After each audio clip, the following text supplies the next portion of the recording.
Hi guys, welcome to Learn Electronics Repair. I have an amplifier for repair here. This is damn heavy. Oh, I can't even lift this thing up, not easily anyway. I think I'll just use the inset camera if I can and show you what it actually is.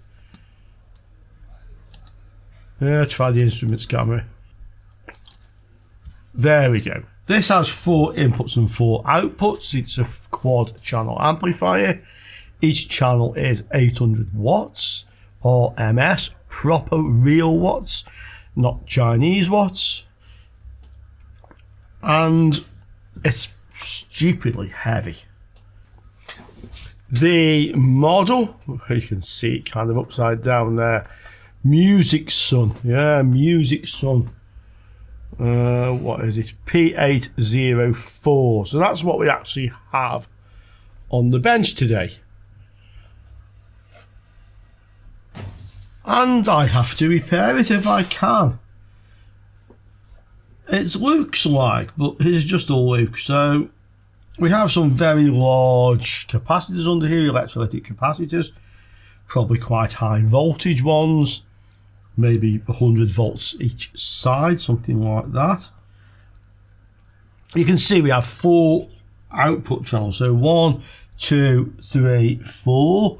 And just looking down the side where it's not so easy for you to see, each output channel has a set of transistors on one side and a set on the other side. They're sort of down there. It's probably hard for you to see. Yeah, and I can't easily tilt this thing up either because this weighs, I don't know, 30 kilos, 40 kilos, something like that. The fault apparently is that only one channel is running. Now I've noticed a couple of things straight away. One is that this is disconnected. So that's this wire, which from what I can see comes from this tab. There's a tab down there. So that for some reason has been disconnected. So for whatever reason, let's connect it back on again. Maybe it goes the other way up. Possibly. It's not easy. Maybe it is easier if we take this off first. Yeah, that might make it a bit easier. So we can put that back on. The other thing that I've spotted with this, and I'll see if I can lift it.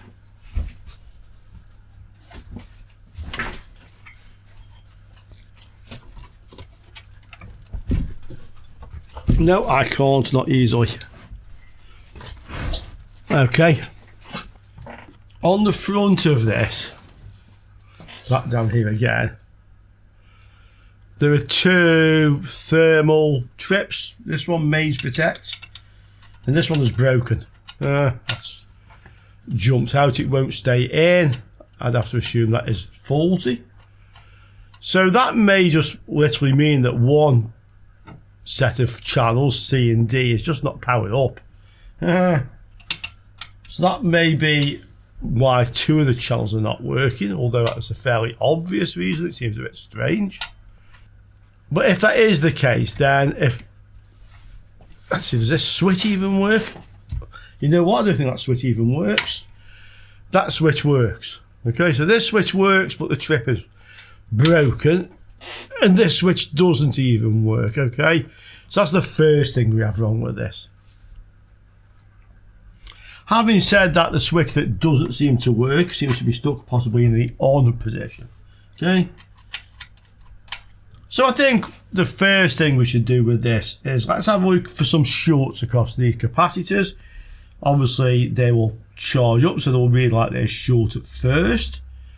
We can have a look for shorts across the transistors that we can see on this side of the amplifier. And if we don't spot anything particularly bad, then let's connect this up to the light bulb current limiter and put some power in and see what it does. First of all then, this will be ground, and this will be a positive and a negative voltage rail, one side and the other. So from here to here, it may read short at first and the capacitors should charge up. So there's no short circuit there, and on this rail, there's no short circuit there. Now, that pretty much tells me possibly the output transistors are all okay, but without a speaker attached, you probably wouldn't even know. Let's have a look.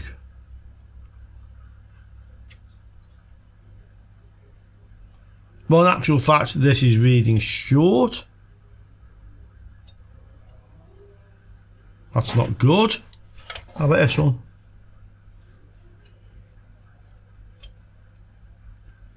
This one reads okay.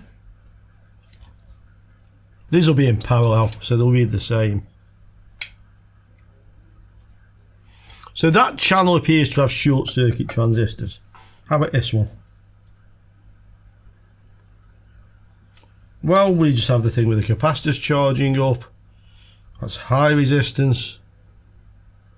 That's base emitter, reading 15. That's the short one. Yeah, about 15. That's what I'd expect base emitter resistors on an amplifier like this one.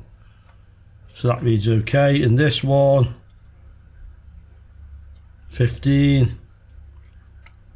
15. So from what I can see so far, we have one blown channel.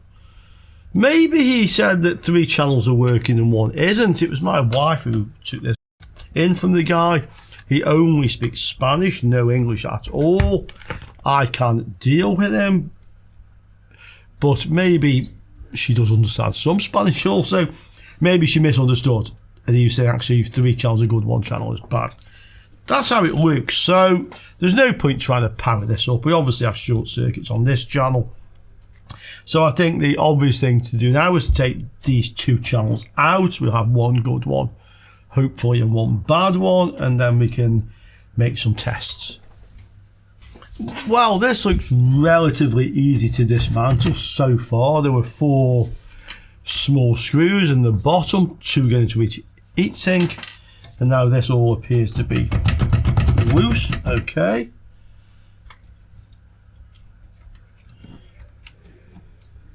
So we can disconnect this.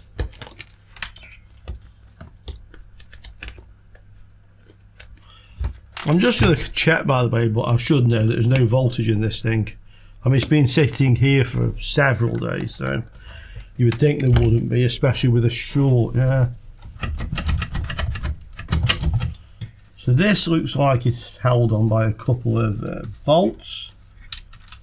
I hope there's no ones at the bottom, because that will make life really difficult. Yeah, that seems to be loose. I have the amplifier module out now. I've also taken a lot of photos. I've marked wires as well, you can see, so that I actually know what goes where.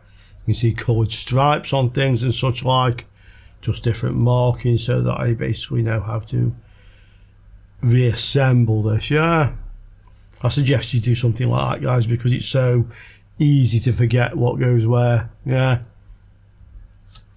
so it should not be a problem putting this back together again. Let's have a look now to see what we have. So this was the side that was reading short. You can see the amplifier there. This itself is quite heavy. I can actually pick the rest of the amplifier up now, just about. Okay. So we'll have positive and negative output devices on either side. Let's have a look.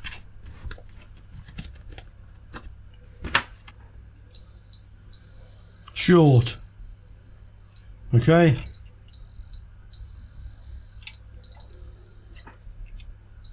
And these will all be in parallel, so if one reads short, they will all read short. Okay, same on this side. So this channel's short on both sides. Positive and negative half. This one I think was reading okay, at least in the unit. Let's have a look.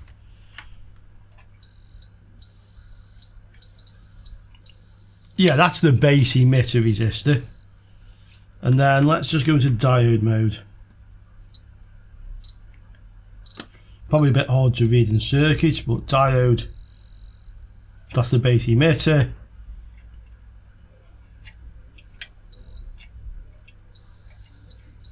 So you can only read the base collector junction. You can't read the base emitter junction because of the resistor.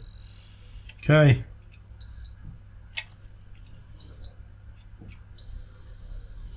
We can check that, but I'm pretty sure that's exactly what we're seeing. It won't be too difficult to unsolder these actually. We can just unsolder one.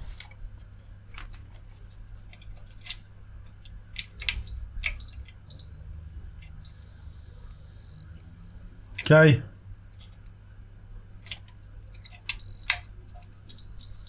Junction.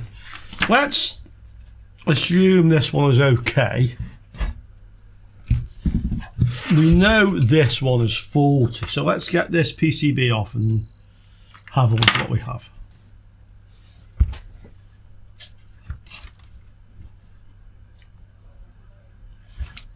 I'm just looking down here so you may be able to see this.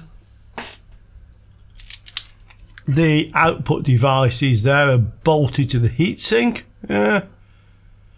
So the only way to remove the PCB is going to be to unsolder all these connections. It looks like it was designed pretty well to do this. So we have like a metal connection coming up with a hole in, and then the transistor leg is soldered in there. So I'll get all these unsoldered. We can get the PCB off and then we can have a look. This was very much designed to be desoldered in this manner. Okay. Wait for the soldering iron to warm up a little bit. Actually, I get some fresh solder on there. I think it is warmed up, it just needs some fresh solder.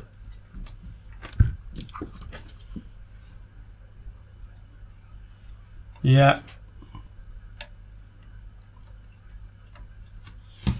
And then I think these will literally just pull out.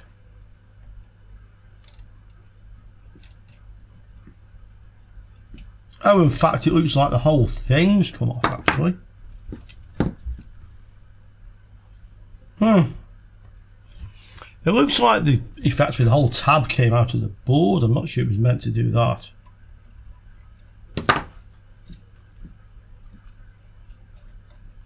See if we can do another one. I may have to try and hold those tabs in while I unsolder these ones.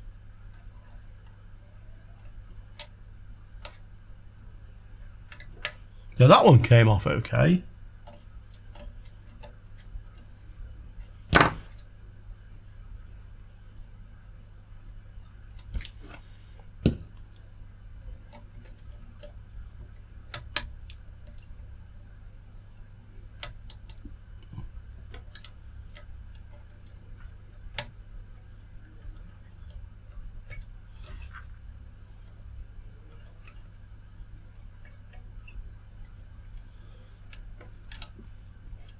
Fiddly guys, but they're going to have to come off. There's the only way to do it.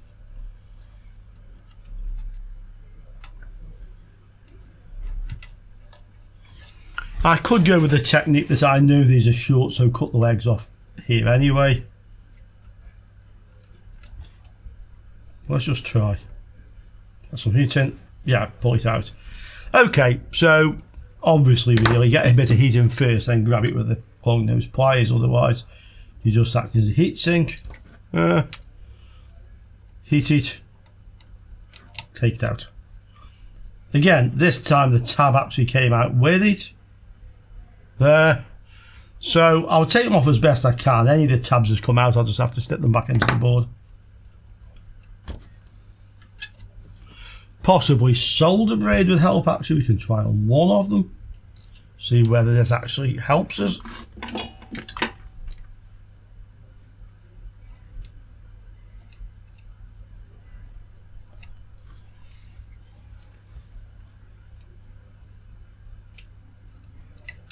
Get a bit of flux on it.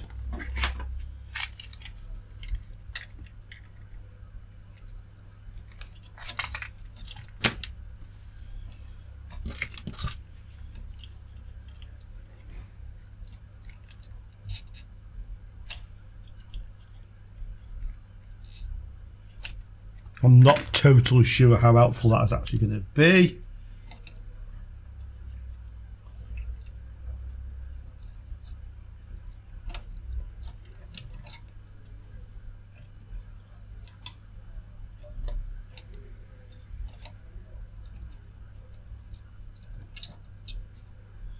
Maybe it was a little bit. Okay, they are all desoldered now. Only 3 of those little eyelets came off. They look like, basically, I think they have a hole in them where the leg of the transistor should insert. We can just clean the solder off a few of them and have a quick look.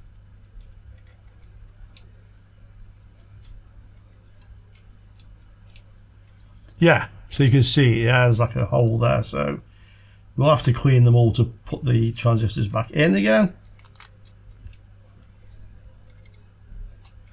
Quite possibly the vacuum tool will be good for this.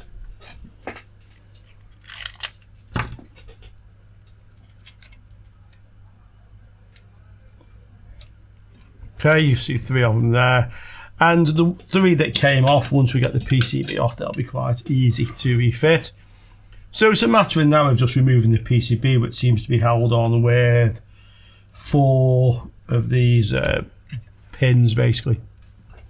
Well, actually, there were a few more in here holding these driver transistors on.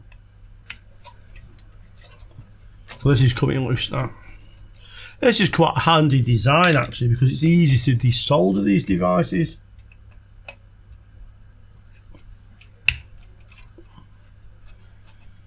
Which will make checking them very easy. Okay, let's have a look. Yes. So here are our output transistors. We can see part numbers MJL2119G. This job, by the way, he asked me for a quote, so I'll certainly find out how much these are going to cost. And now we have the circuit breaker on the front and the switch.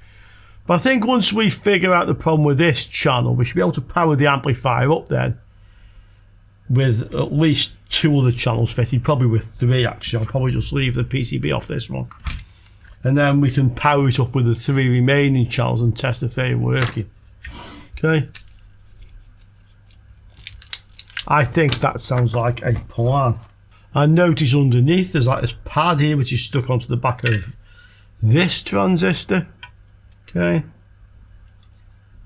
So we need to just make sure that goes back on. At the moment it seems to be, yeah, it's quite well stuck at the moment actually. Let's have a look at these devices now.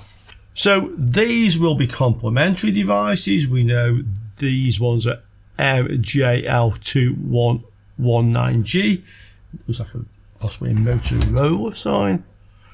And these are MJL2119G. So in actual fact, these are all NPN or PNP devices. They're identical. Not quite what I expected. I have seen power amplifiers before which have effectively like a pseudo class AB, where the output devices are all the same type, if you like. It'll be easy enough to unsolder one of these and see if they are complementary on this side. It's possible, though I'm a bit surprised, yeah. Let's have a look to see what we have. So that reads okay, and it's an NPN, positive to the base. So these actually read okay, but it's possible maybe one of them is short because they're all effectively in parallel. Okay, or the short is somewhere else.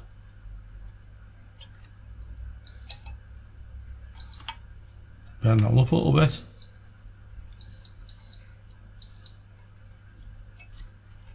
This one also. Ah, okay. So that one is short. And because it's short, they all read short. Let's go for this side. We know we have one bad one.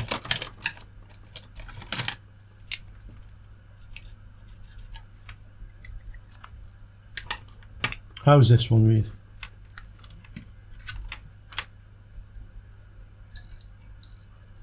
That one's short. Interesting, both the ones at this end by the fan. Okay.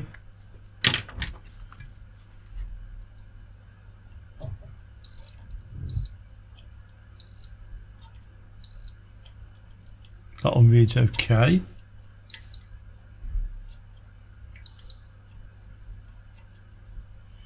Reads okay.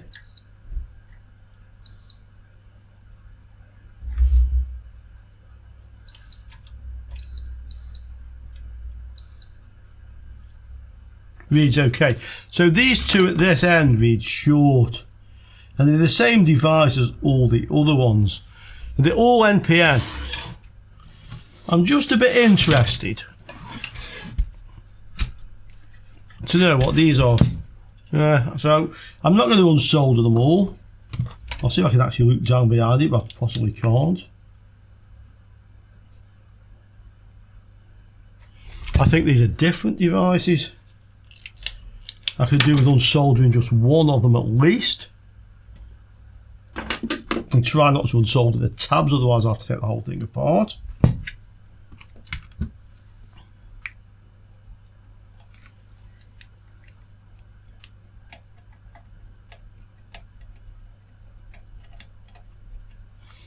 And let's see if these are all PMP.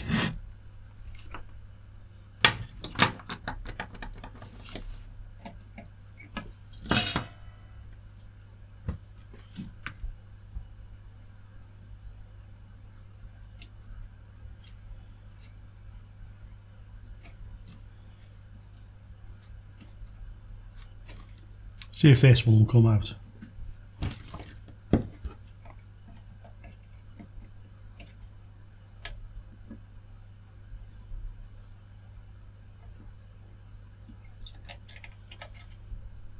Yeah, one leg's out at least. I only need to get 2 legs out. That's all I need.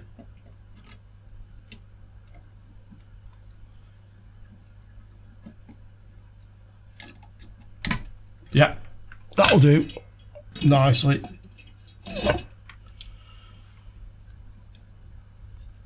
See what these are. Okay. Well, they're NPN. In fact, they are NPN. They're all NPN. So this is kind of one of these pseudo AB class amplifiers. I had one before, a Hill amplifier. I made a video with it, so if you want to know about that, because I actually have the schematic for that one, you can have a look to see how this actually works with only NPN output devices. As well as the 2 blown output transistors, these are the driver transistors that drive that stage. So this one, well, that's base emitter. You'd expect that to read fairly low. There's some 100 ohm resistors across here. I'm in diode mode, so I'd expect that. But this one, base collector is short, so that's definitely not correct. The other one, well, it reads like a diode junction there. And we see the low resistance again on the base emitter, but I'm sure that's just caused by the low value resistors here. It's not unusual for the base emitter to have a relatively low value resistor. The other ones, these transistors, these look okay. Just go on this one.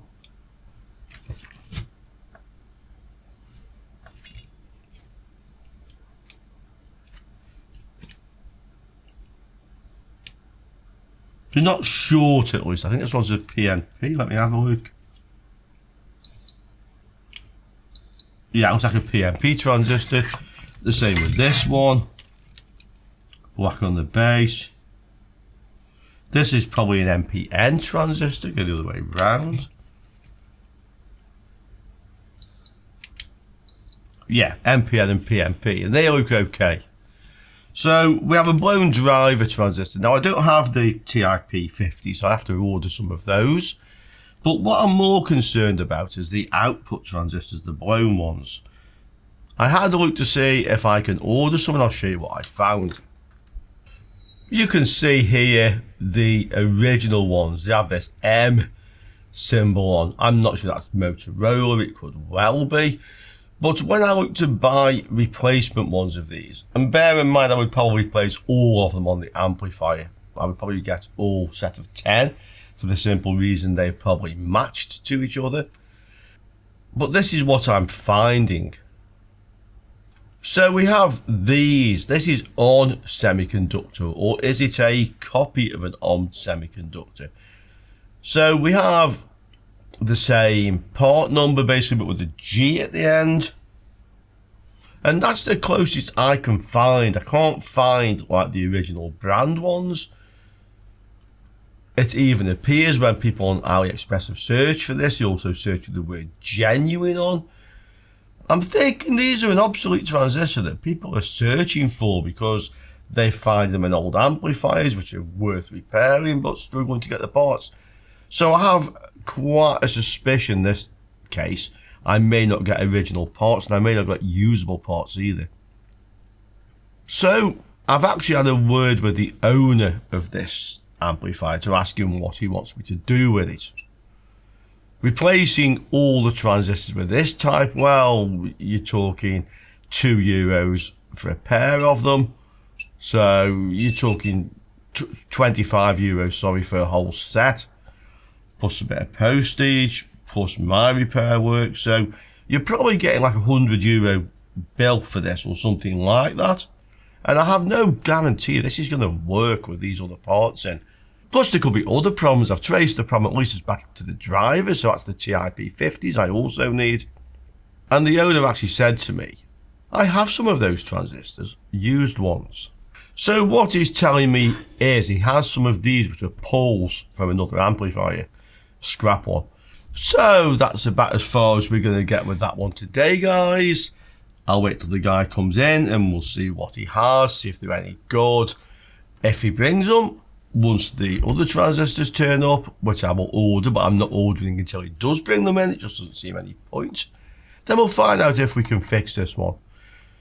I don't think there's a problem fixing it from an electronic point of view. I think there may be a problem of fixing it from an availability of parts point of view. And I'll be very interested to know what you guys think in the comments below, yeah? Should I try something else in there? Should we try the ones from Ali? Are we just taking a chance here? Are we wasting our money here? What do you think? So, while you're considering that, I'd just like to say thank you for watching, and I hope to see you all soon on another Weird Electronics Repair video. Ciao for now, guys.